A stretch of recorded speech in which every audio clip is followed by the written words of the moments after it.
Hello students, this is the last session of Open Channel Flow, session number 5. So this session is completely dedicated to hydraulic jump. So hydraulic jump is a kind of rapidly varied flow where depth of flow changes abruptly in a short length of channel. तो जहाँ भी depth of flow change होता है in a short length of open channel, वो flow हमारा rapidly varied flow होता है। तो हाइड्रोलिक जंप भी वैसा ही है।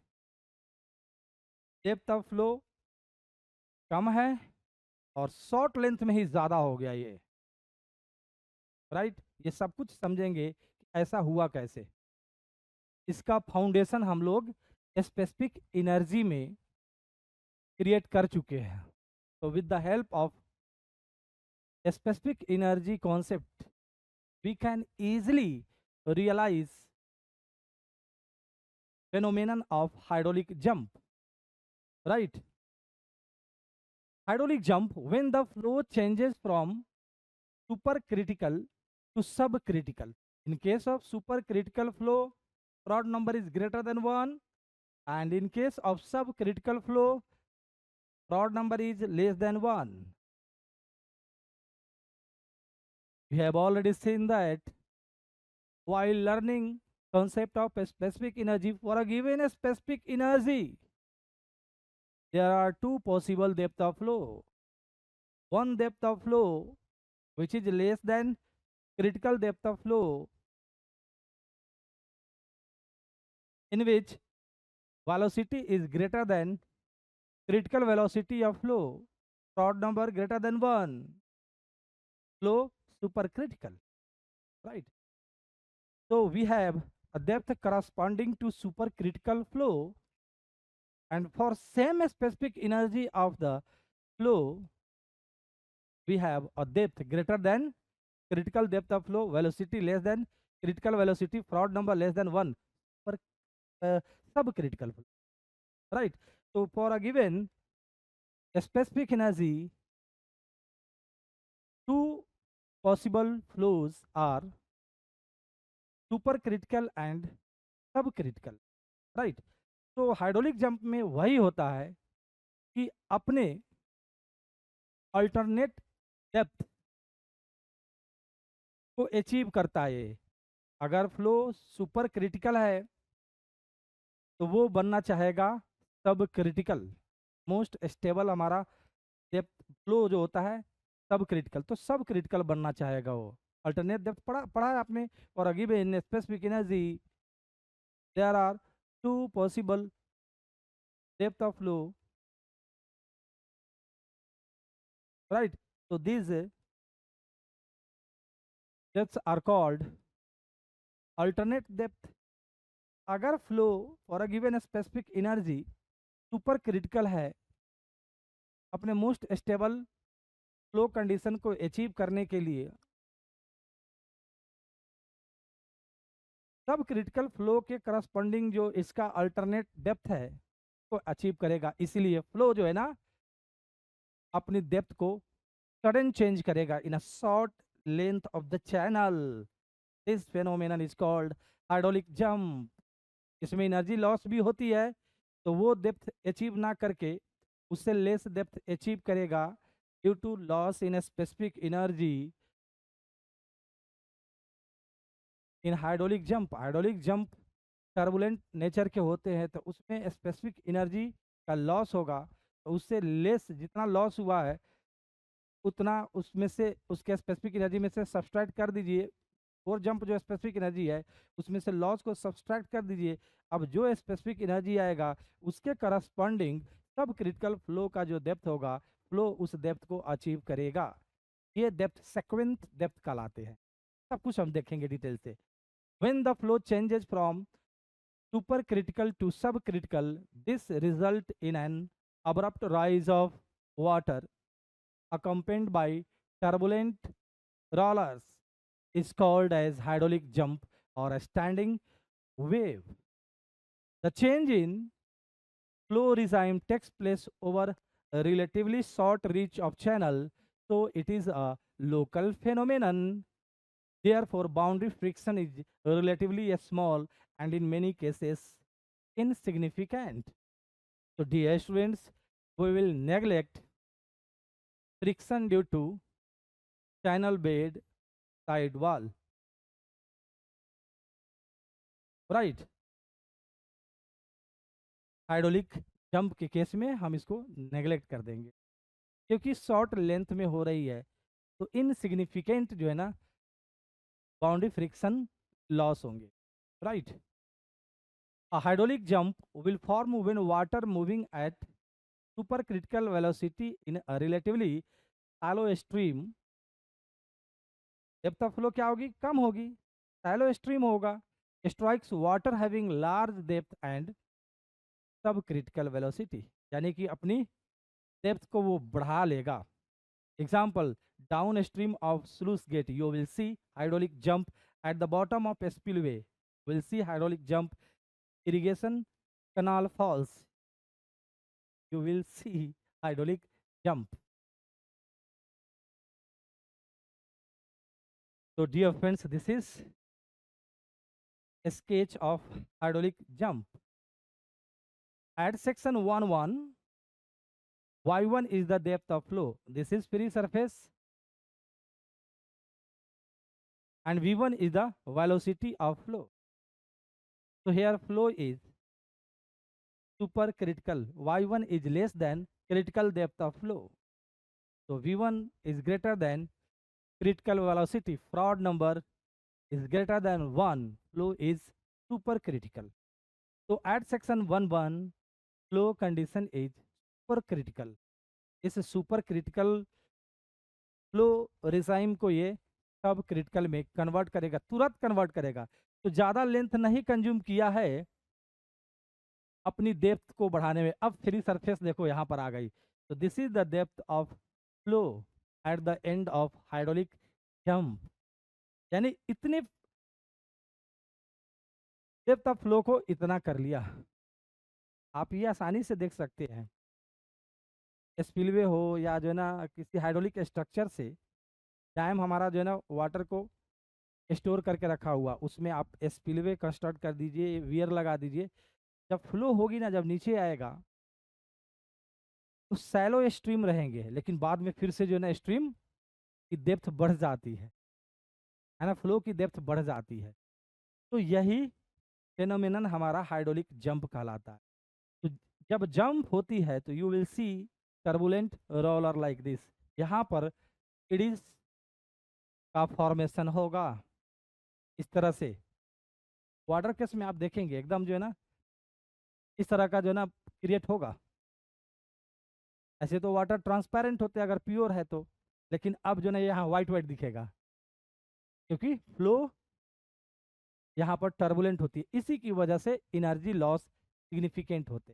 तो यहाँ पर जितनी एनर्जी है उसमें से एनर्जी लॉस को सब्सट्रैक्ट कर दीजिए, यहाँ की स्पेसिफिक एनर्जी आपका कैलकुलेट होके आए, राइट? तो dear students, here velocity of flow is v2 and depth of flow y2. y1 से y2 बन गया, राइट? तो आप टोटल एनर्जी कैलकुलेट अगर करोगे, राइट, तो अभी जो है ना ये हमारा जो है, इसी को हम डायटम ले लेते हैं. चैनल बेड को ही हम, हॉरिजॉन्टल हमारा चैनल बेड है, इसी को डायटम कंसीडर करते हैं. तो this is pressure head which is equal to depth of flow. अगर आप पीजोमीटर लगाओगे यहाँ पर तो इसमें जो लिक्विड राइज होगा अप टू दिस लेवल, यानी फ्री सरफेस के लेवल तक राइज होगा. अब यहीं पर जो है ना आप पिटोट ट्यूब लगा दोगे तो अब जो है ना इसमें राइज और होगी, यहाँ तक राइज होगी, यहाँ तक राइज होगी. यहाँ बहुत वेलोसिटी ज़्यादा है तो ये वेलोसिटी हेड हो गया आपका v1² g. तो पिटोट ट्यूब में यहाँ तक राइज होगी. तो यहाँ से जो ना स्पेसिफिक एनर्जी आप बात करोगे इस सेक्शन पर तो इतना है, राइट? इस सेक्शन पर हम स्पेसिफिक एनर्जी का कैलकुलेशन करते हैं. यहाँ पर डेप्थ ऑफ फ्लो इंक्रीज हो गया है बट वेलोसिटी रिड्यूस हो गई है, फ्लो सब क्रिटिकल बन चुका है, राइट। स्टेबल स्टेट को अपना अचीव कर लिया है। तो ये आपका जो है ना प्रेशर हेड के करस्पॉन्डिंग, प्रेशर के करस्पॉन्डिंग हेड है जो डेप्थ ऑफ फ्लो के इक्वल है।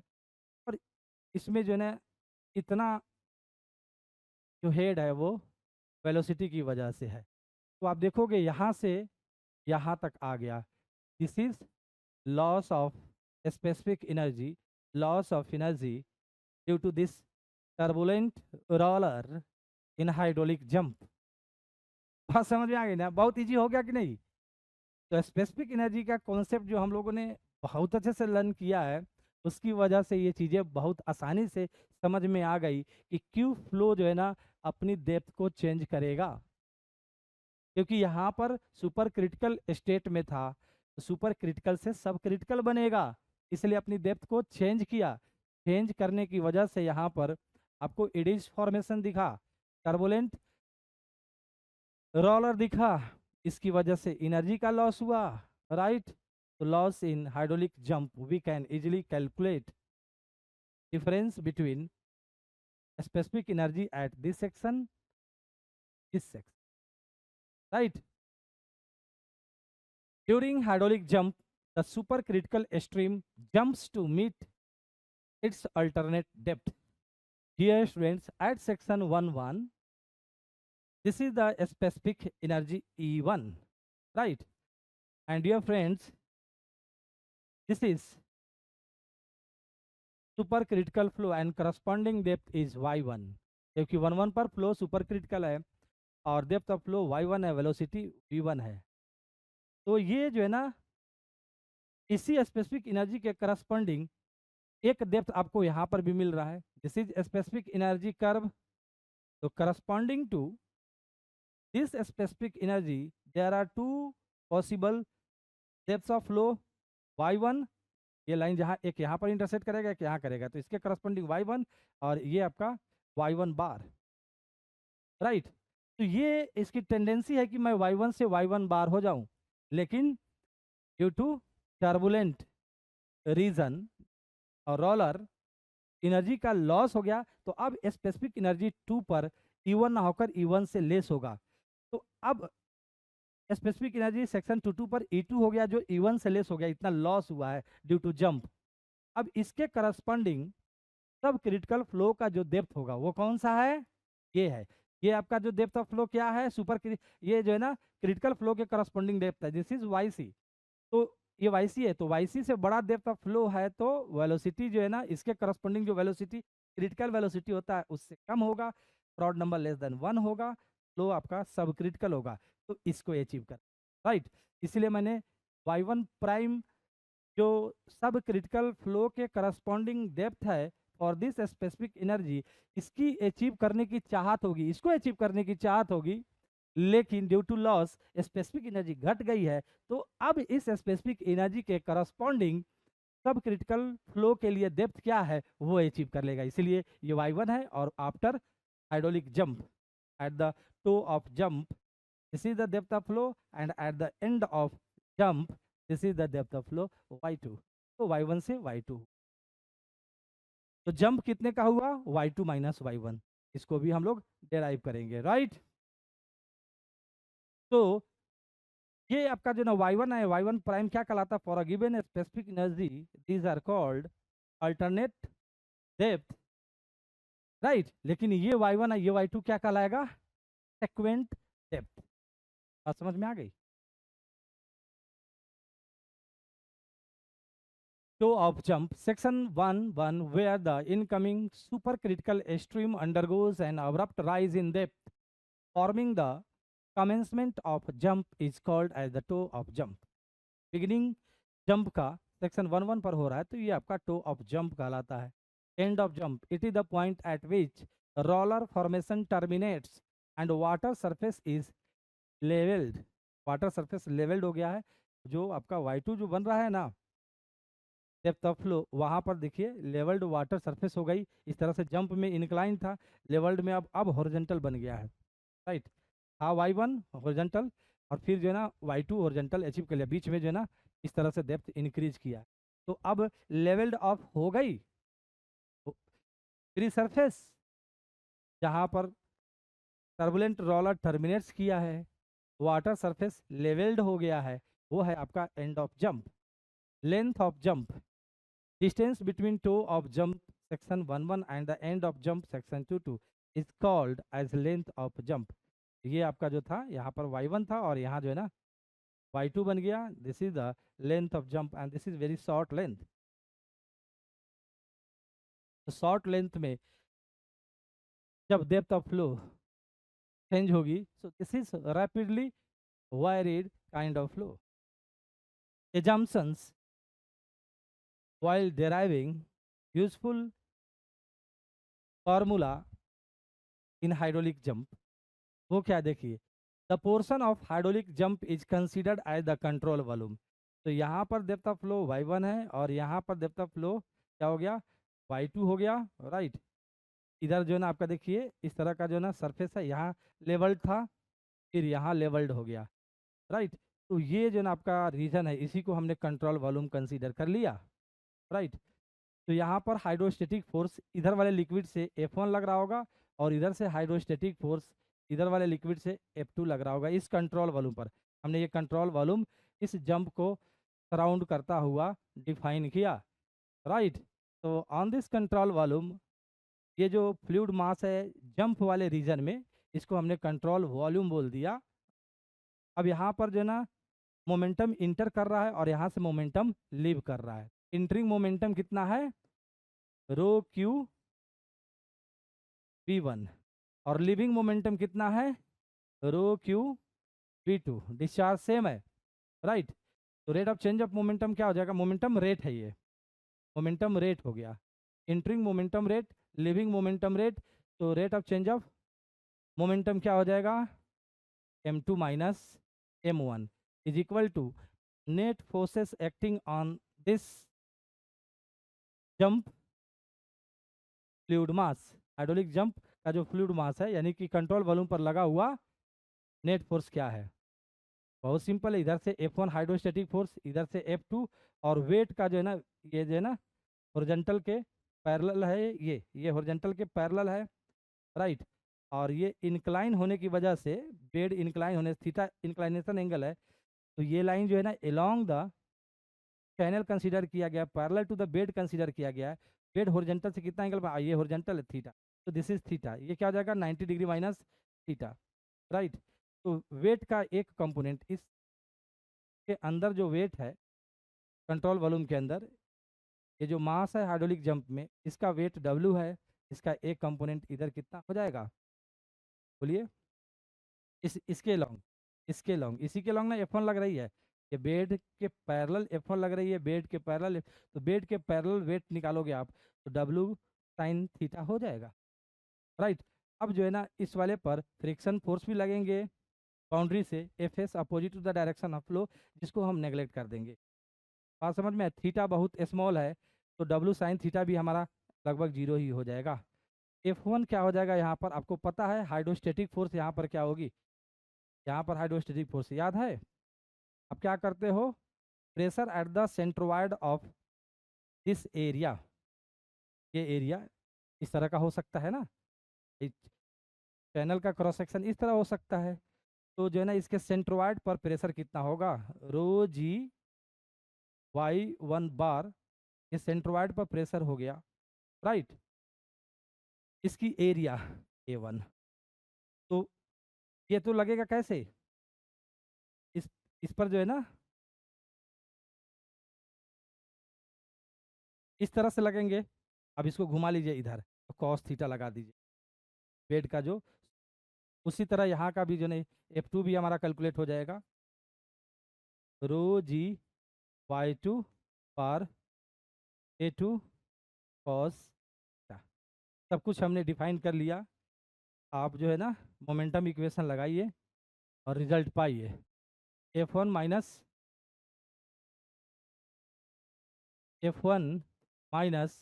F2, right, plus W sine theta minus Fs is equal to M2 minus M1। हमने बोला है ना कि बहुत शॉर्ट लेंथ के लिए ही होता है, इसलिए बाउंड्री फ्रिक्शन को हम नेगलेक्ट कर देते हैं। थीटा बहुत स्मॉल है तो इसको भी नेगलेक्ट कर देते हैं। तो F1 minus F2 is equal to M2 minus M1, right. F1 plus M1 is equal to F2 plus M2, F1 plus M1 दोनों तरफ रोजी से डिवाइड कर दीजिए।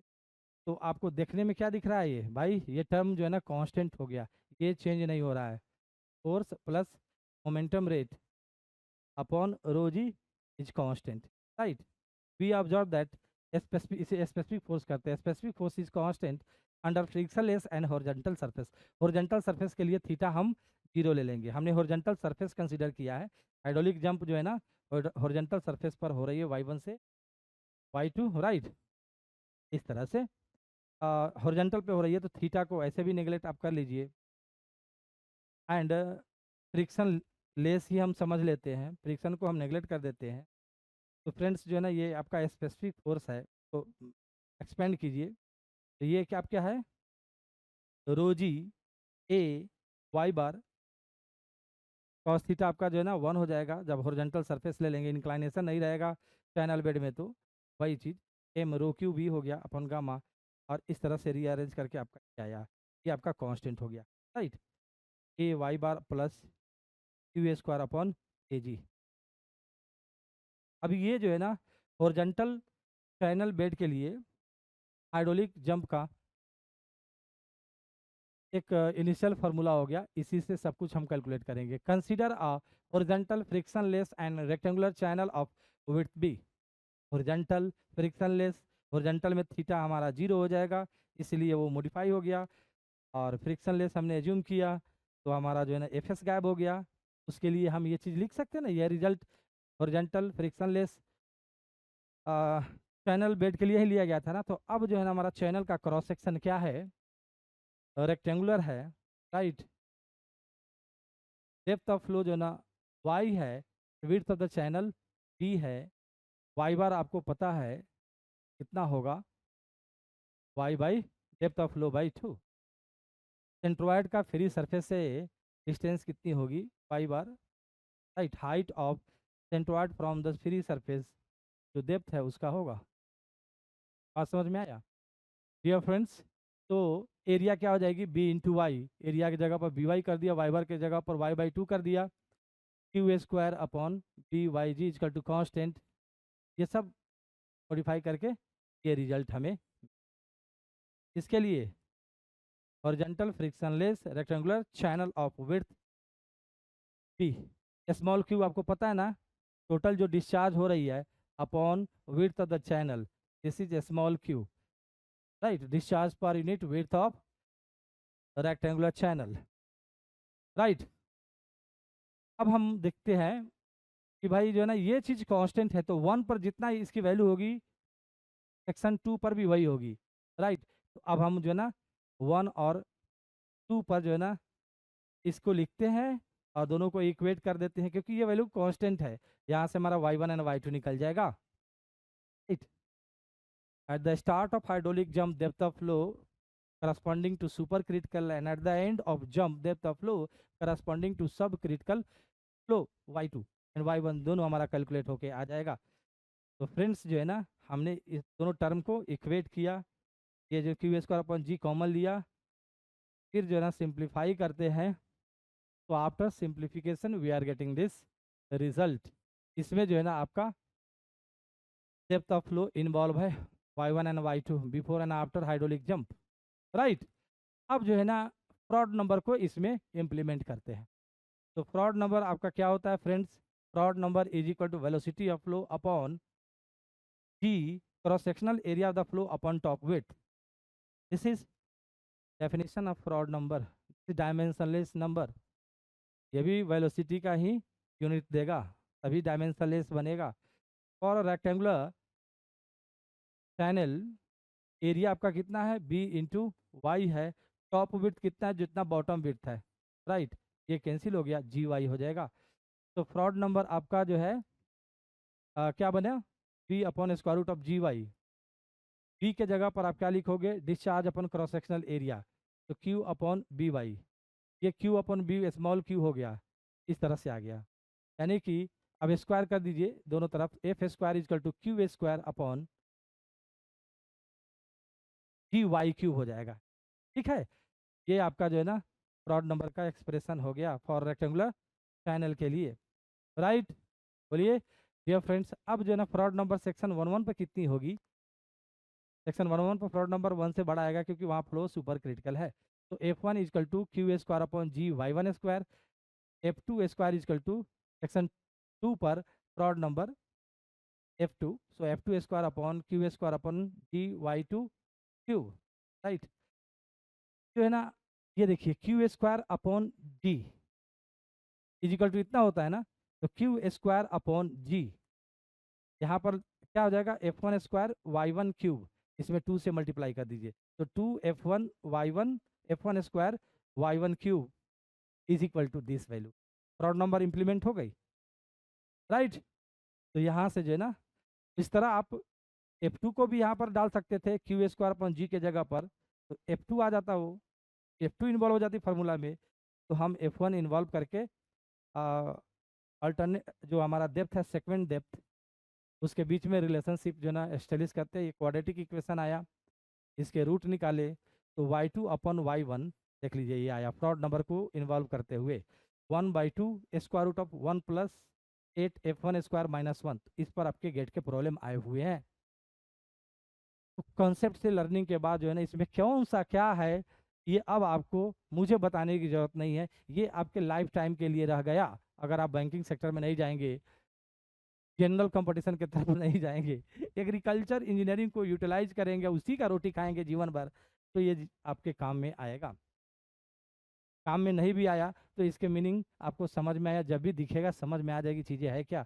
y2 upon Y one equal to 1/2 square root of 1 plus 8f1 square minus 1। अगर वही मैं उस जगह पर F2 वाला को लेके आता तो वो y2 अपन y1 आकर y1 अपन y2 आता और F2 हो जाता। बात समझ में आ गई? तो आप इसी को याद रखिए। आपको जब भी लगेगा कि हम y1 अपन y2 लिखना चाहते हैं तो कुछ ना कीजिएगा, जब y1 लिखिएगा तो यहाँ पर F2 कर दीजिएगा। y2 है ना, जब यहाँ पर y2 है तो हम F1 रखे हैं, जब ये y1 होगा तो F2 हो जाएगा। ऐसे करके याद कर लीजिएगा। तो ये आपका फार्मूला हो गया सेक्वेंट डेप्थ एंड फ्रॉड नंबर को इन्वॉल्व करते हुए। This is most beautiful and useful formula, right. तो इस फार्मूला पर हमारे क्वेश्चन स्पिलवे जब हम पढ़ेंगे engineering method to control soil erosion का जो टॉपिक होगा, तो स्पिलवे में जो है ना इस फार्मूला को हम लेकर आएंगे, फिर से वहाँ पर गेट के क्वेश्चन सॉल्व करेंगे, right. Energy loss, dear friends, energy loss क्या है? स्पेसिफिक एनर्जी 1 पर कितना है माइनस स्पेसिफिक एनर्जी एट 2, बीच में टर्बुलेंट रोलर जो बना है, एडीज का फॉर्मेशन हुआ है, उससे एनर्जी की लॉस होती है। स्पेसिफिक एनर्जी का डिफरेंस निकाल दीजिए दोनों सेक्शन पर। तो ये तो एक्सप्रेशन स्पेसिफिक एनर्जी का आप जानते ही हैं, कल पढ़ाए थे ना, y1 plus Q square upon 2g y1 square.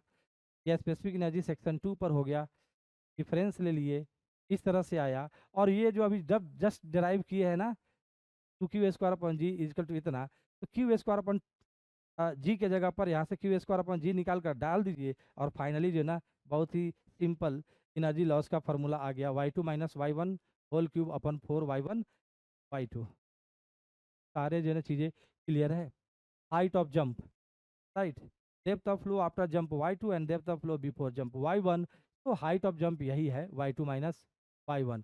Relative energy loss upon specific energy at section 1, efficiency of the jump, energy after jump upon energy before jump, तो इफिशियंसी हो गई जंप की। Length of the jump, dear friends, ये formula memorise कर लीजिएगा।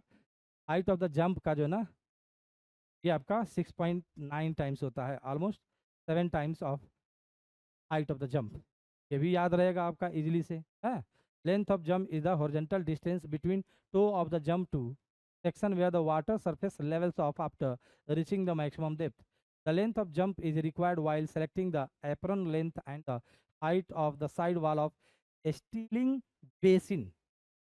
जो hydraulic structure create किया गया है safe disposal of the water from the water stored behind the dam. तो हम उसके लिए स्पिलवे वगैरह जब डिजाइन करते हैं, स्टीलिंग बेसिन हम कंस्ट्रक्ट करते हैं, तो इसलिए जो है ना लेंथ पता होना चाहिए कि जंप कितने लेंथ की होती है। तो एप्रन जो होती है उसका लेंथ हम इसी के अकॉर्डिंग डिसाइड करेंगे। एनर्जी डिसिपेटर, अब इस हाइड्रोलिक जंप का इस्तेमाल करने जा रहा है एज एनर्जी डिसिपेटर। इससे फ्लो की एनर्जी तो लॉस हो रही थी, लेकिन कभी कभी जो है ना हमारा लॉस कराना भी रिक्वायर्ड हो जाता है, राइट। एज ए एनर्जी डेसिपेटर हम हाइड्रोलिक जंप का यूज करने जा रहे हैं। कहाँ पर करेंगे, देखिए। Due to high energy loss occurring during the jump has led to its adoption as a part of energy dissipator system below a hydraulic structure। Just मैंने बोला था कि भाई आप जो इस तरह का कंस्ट्रक्शन देखते हैं, राइट, फ्लो की एनर्जी अगर आपको ड्रॉप करानी हो तो इस तरह से चीज़ें डिजाइन की जाती है। स्टीलिंग बेसिन, स्पिलवे के थ्रू भी अगर हमारा जो है ना वाटर फ्लो करानी है, तो अब जो है ना क्या है, डैम के बिहाइंड जो है ना वाटर स्टोर्ड है हाई लेवल तक, राइट, डेप्थ उसकी बहुत ज़्यादा है।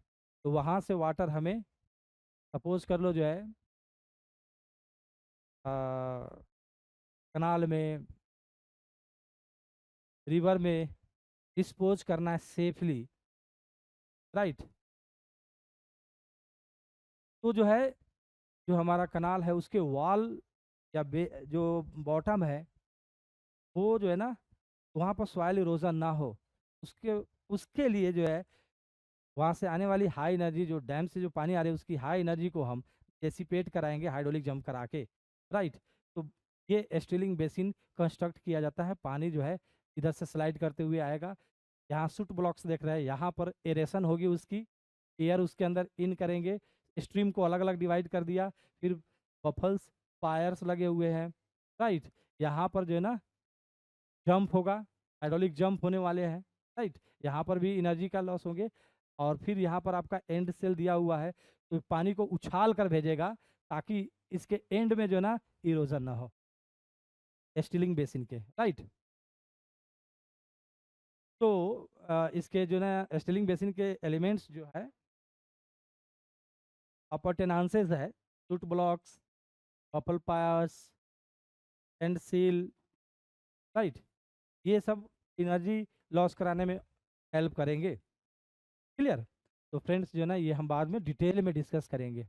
अभी काफ़ी है कि हाइड्रोलिक जंप का यूटिलाइज भी किया जाता है in order to reduce energy of flow, ताकि उसकी सेफ डिस्पोजल हो जाए।